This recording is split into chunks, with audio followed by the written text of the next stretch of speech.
अस्सलाम वालेकुम dear student. उम्मीद है सब खैरियत से होंगे। आज का लेक्चर जो है हमारा न्यूमेरिकल सॉल्व करने के बारे में है। पिछले लेक्चर में हमने 6.4 तक न्यूमेरिकल सॉल्व कर लिए थे। अब हमने 6.5 सॉल्व करना है, तो आइए सॉल्व करते हैं। 6.5 में जो लिखी हुई है इबारत उसको ज़रा पढ़ते हैं। क्या लिखा है इसमें?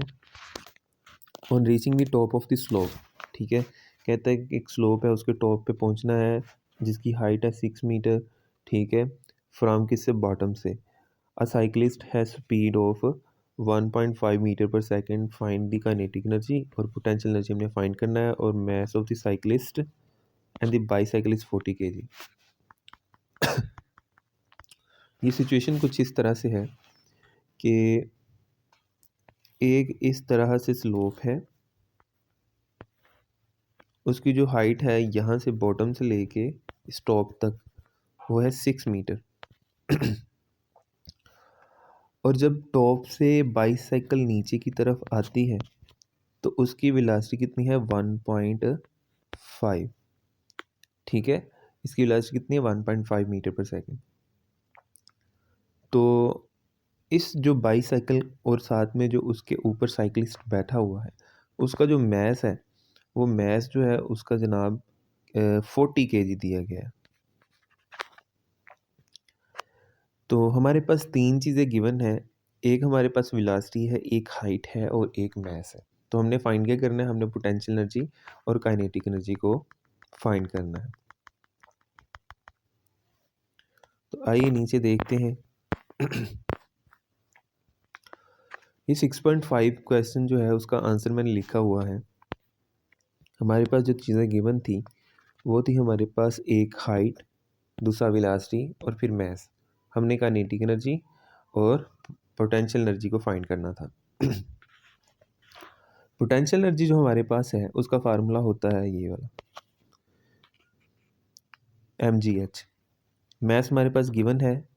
ग्रेविटी जो जी जो होती है वो एक्सेलरेशन ड्यू टू ग्रेविटी है, नॉर्मली 9.8 भी कंसीडर किया जाता है, लेकिन 10 जो है उसको राउंड ऑफ करके अक्सर इस्तेमाल किया जा सकता है।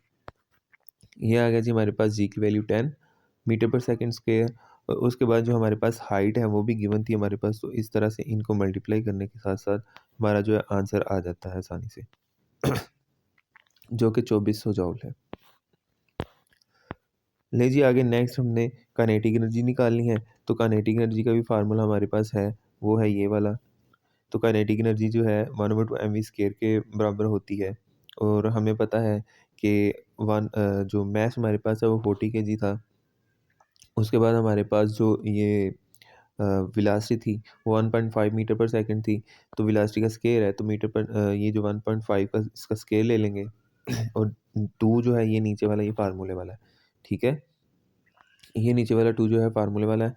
तो सिंपली इसको मल्टीप्लाई करना है और कुछ कट कटा के हमारे पास जो आंसर आता है 45 जूल आ जाता है। तो इन दोनों के हमने आंसर निकाल लिए। अब हम नेक्स्ट क्वेश्चन की तरफ चलते हैं। 6.6 क्वेश्चन में लिखा है motor boat moves at a steady speed of 4 metre per second. एक कांस्टेंट सी स्पीड है एक मोटर बोट की और वो 4 मीटर पर सेकेंड ही है।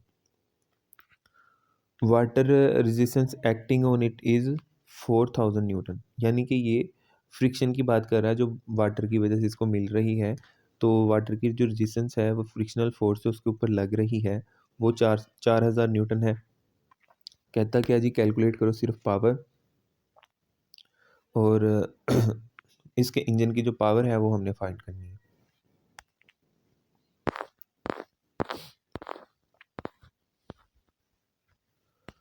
गिवन दो ही चीज़ें थी हमारे पास, एक तो मोटर बोट की वेलोसिटी और दूसरे ऊपर उसकी फ्रिक्शन फोर्स लगने वाली कितनी फोर्स है।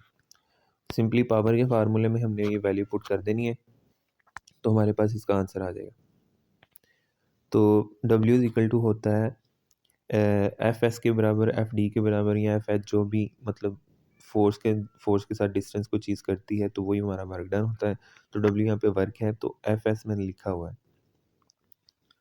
अब यहाँ से मेरे पास जो है एस की वैल्यू नहीं है, लेकिन स्पीड दी गई है बोर्ड की या वेलोसिटी दी गई है, तो मैं एस को जब टाइम पे डिवाइड करूँगा तो मेरे पास वेलोसिटी आ जाएगी। तो मैं सिंपली इस फार्मूले में कन्वर्ट कर सकता हूँ। उसके बाद सिंपली इसमें वैल्यू पुट करो और मल्टीप्लाई करो तो ये आ जाता है 16,000 वाट या फिर 16 किलो वाट आंसर आ जाता है इसका। नेक्स्ट क्वेश्चन की तरफ देखते हैं। 6.7 क्वेश्चन है ये हमारे पास। कहता है a man pull a block with the force of 300 newton through 50 metre in 60 second. ठीक है, एक ब्लॉक है उसको उसने 300 न्यूटन की से पुल किया है और 50 मीटर तक पुल किया है और 60 सेकंड लगे हैं, यानी कि 1 मिनट में उसने एक 300 न्यूटन की फोर्स लगाई किसी ब्लॉक के ऊपर और उसने 50 मीटर का फासला तय किया। Find the power used by him to अच्छा जी, find the power used by him to move the block, यही लिखा होगा, यहाँ पे ऊपर आगे नहीं लिखा। चले इसको भी सोल्व करते हैं। हमारे पास गिवन क्या था, एक फोर्स, एक हमारे पास उसने जो डिस्प्लेसमेंट या डिस्टेंस कवर किया था उस फोर्स से, और उसके बाद हमारे पास कितना टाइम उसके ऊपर लगा हुआ था। तो अब जब सारी चीज़ें हमारे पास हैं तो हम आसानी से इसका फार्मूला लगा के सोल्यूशन को निकाल सकते हैं। ये हमारे पास W/T है, ठीक है जी, ये W/T है हमारे पास और ये हमारे पास उसका फार्मूला है और आसानी से हमने इसकी वैल्यू निकाल ली। तो उम्मीद है आपको ये लेक्चर समझ आया होगा। तो इसके बाद जो है हम नेक्स्ट लेक्चर में बाकी के 3 क्वेश्चन भी सोल्व कर लेंगे। अदरवाइज़ ये वीडियो लंबी बन जाती, तो उम्मीद है ये आपको 3 क्वेश्चन जो है समझ आ गए होंगे। मिलते हैं जी नेक्स्ट वीडियो में। अल्लाह हाफ़िज़।